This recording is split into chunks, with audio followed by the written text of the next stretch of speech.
अस्सलाम वालेकुम नाजरीन, मैं हूँ कुर्बान बलोच।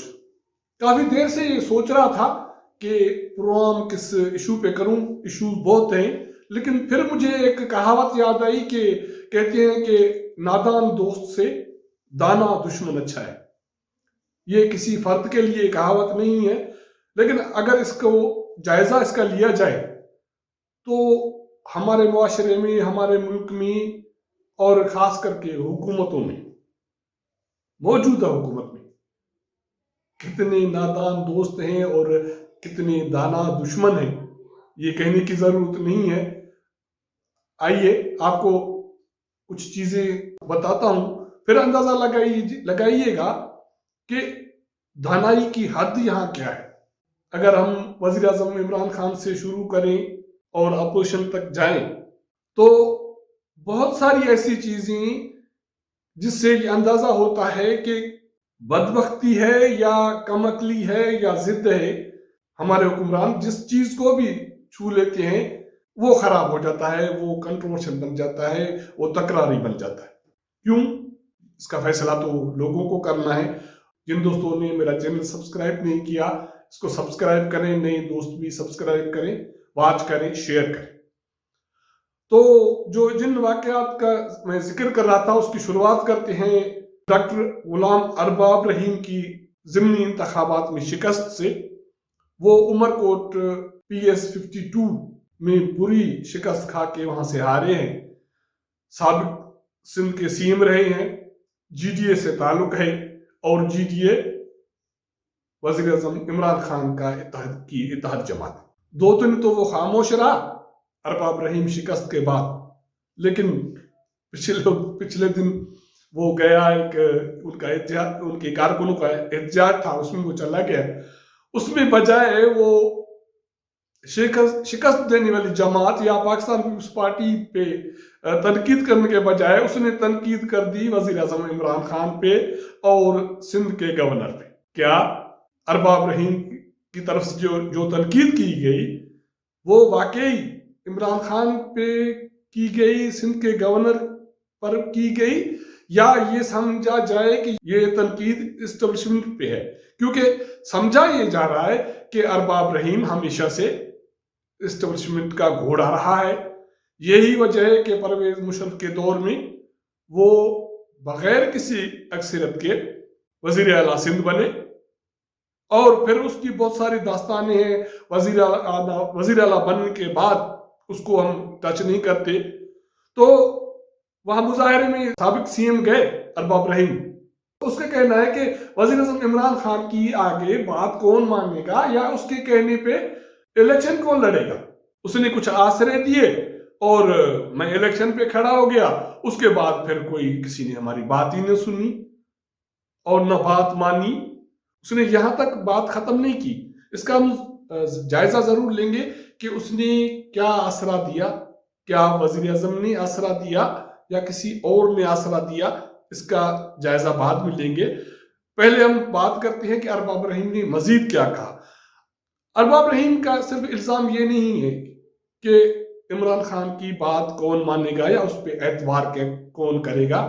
उसका ये कहना था कि उसने तो पिछले 2-2.5 साल में कुछ नहीं किया, आइंदा इस पे एतबार कौन करेगा। ये पैगाम अरबाब रहीम किसको दे रहे हैं? क्या अरबाब रहीम को कोई आसरा दे दिया गया था कि आप ज़िमनी इंतखाबात लड़ें, आपकी कोई सपोर्ट की जाएगी, उसके बाद चीजें तय हुई, या जो ये किरदार है जिन पे ऐसे काम करने का इल्जाम है वो अपने इस अज़ाम से पीछे हट गए और साफ शफाफ इंतखाबात हुए और अरबाब रहीम ने शिकस्त खाई, या अरबाब रहीम की सपोर्ट ही नहीं की गई?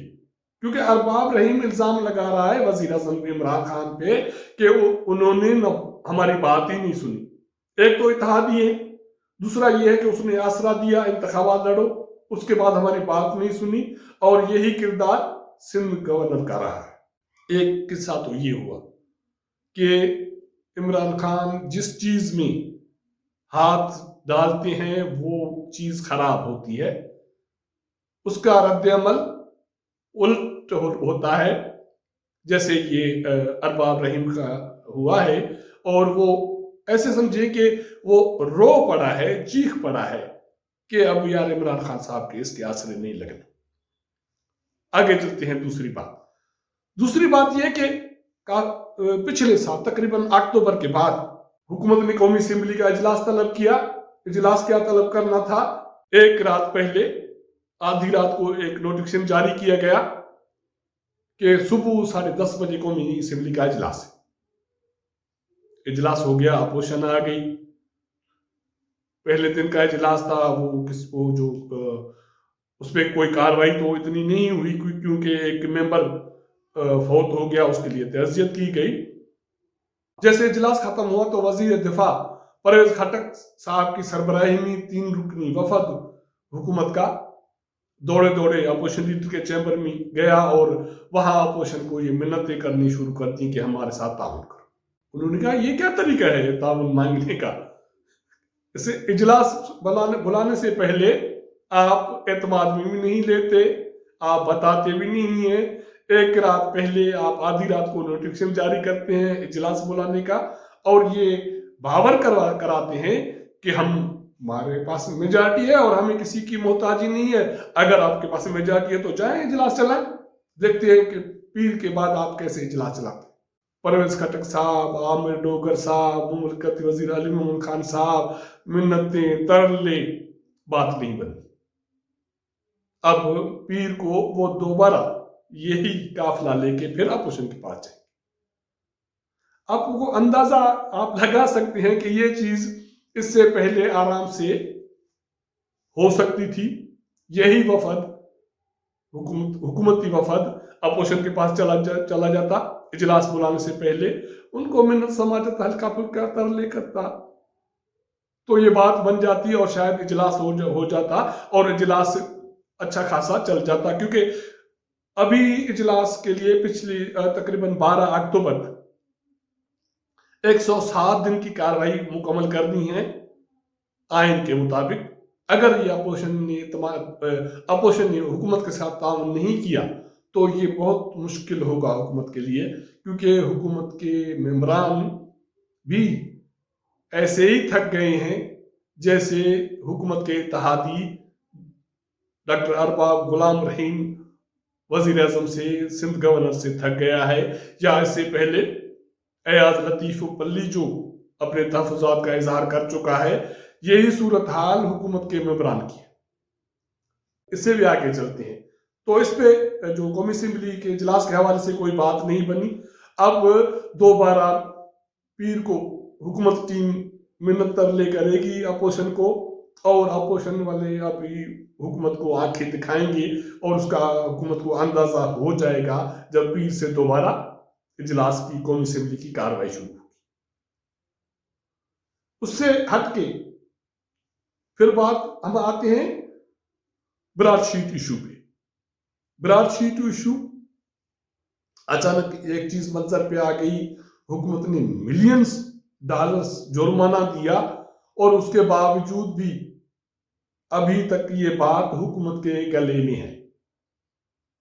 عمران خان صاحب نے بہت ہوشیاری دکھانے کی کوشش کی، کابینہ نے ہوشیاری دکھانے کی کوشش کی اور یہ باور کروانے کی کوشش کی کہ حکومت کا اس سے کوئی عمل دخل نہیں ہے، یا پی ٹی آئی یا موجودہ حکومت کا اس سے کوئی عمل دخل نہیں ہے، یا اس پہ کوئی اس کا یہ کہا جا سکتا ہے کہ کوئی کیچڑ نہیں پڑے گا۔ لیکن سوال یہ اٹھتے ہیں کہ براڈ شیٹ کے حوالے سے وہاں کے مقامی عدالت کے فیصلے سے پہلے پاکستانی ہائی کمیشن کے اکاؤنٹ میں پیسے کیوں گئے، فیصلے سے پہلے کیوں منتقل ہوئے، اس کی منظوری کس نے دی، یہ ابھی تک سوال ہے اور جواب طلب ہے۔ اور دوسری بات یہ ہے کہ اگر موجودہ حکومت وزیر اعظم عمران خان بقول اس کے کہ وہ کلیئر ہیں اور انہیں اس اسکینڈل کے حوالے سے کوئی ڈر نہیں ہے، اور شیخ رشید صاحب وزیر داخلہ کا کہنا ہے کہ اس اسکینڈل میں بھی مریم نواز پھنسے گی، باقی لوگ پھنسیں گے، تو ان کو محتاط ہونا چاہیے، سوچ سمجھ کے بیان دینا چاہیے۔ اگر ایسا سب کچھ ہے تو پھر کیا وجہ ہے کہ بغیر اپوزیشن کو، پارلیمنٹ کو اعتماد میں لیے بغیر कमेटी बनती है और उस कमेटी की सरबराही रिटायर्ड जस्टिस अजमत सईद शेख को दी जाती है, जिसको सारी अपोजिशन जमातों ने रिजेक्ट कर दिया है। तो ऐसी इन्वेस्टिगेशन या कमेटी का क्या फायदा जिसका सरबराह कंट्रोवर्शियल हो और बाकी सियासी जमातों को उस पर एतमाद न हो। न सिर्फ बात जस्टिफिकेशन की है, एतमाद की नहीं है। अपोजिशन का कहना है, बाकी जो हुकूमत मुखालिफ जमातें हैं उनका ये कहना है कि जब ये ब्रॉडशीट का इशू हुआ था उस वक्त जनाब अजमत सईद शेख साहब नेब से रिलेटेड थे, तो वही उस इशू की इंक्वायरी कैसे करेंगे जिसकी वजह से हुकूमत को, पाकिस्तान को जुर्माना देना पड़ा। ना सिर्फ जुर्माना देना पड़ा लेकिन सारी दुनिया में बदनामी हुई है। लेकिन उसके बावजूद इमरान खान अपने जिद पे कायम है कि यही कमेटी और इसी जनाब अजमत सईद शेख की सरबराही में कमेटी तहकीकात करेगी और रिपोर्ट देगी, वरना कोई कबूल नहीं। तो हमने बात शुरू की थी कि नादान दोस्त से दाना दुश्मन अच्छा है। तो बेहतर यही है कि हुकूमत में बहुत सारे ऐसे लोग हैं जो इसी तरह की चीज करते हैं कि वो जिस चीज को छूते हैं वो चीज तकरारी बन जाती है, कंट्रोवर्शियल बन जाती है, लेकिन उसके बावजूद सीखने के लिए कोई तैयार नहीं है।